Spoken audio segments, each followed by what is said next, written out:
So we do have two areas that we're watching that have been picked out by the National Hurricane Center, but I don't want you to worry about either one of these. These are not going to be a threat to us here in Connecticut. We talked about Invest 90L a little bit on Tuesday, and that's moving over Florida, still bringing quite a bit of rain. But look at this yellow area. That's showing the direction that 90L is going to be moving, which is eastward and away from land. And in the next 7 days, Invest 90L, as well as this other area farther to the south and west, they both have a 20% chance of developing into at least a tropical depression.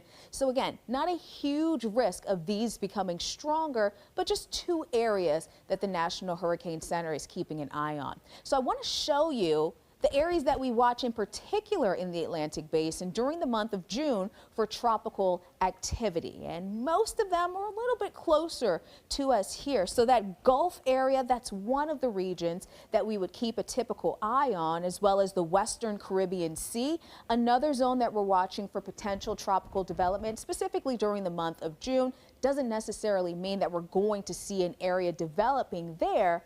And then off of the eastern coast of Florida and off of the coast of the Carolinas, these are the three areas that we would watch for tropical development during the month of June.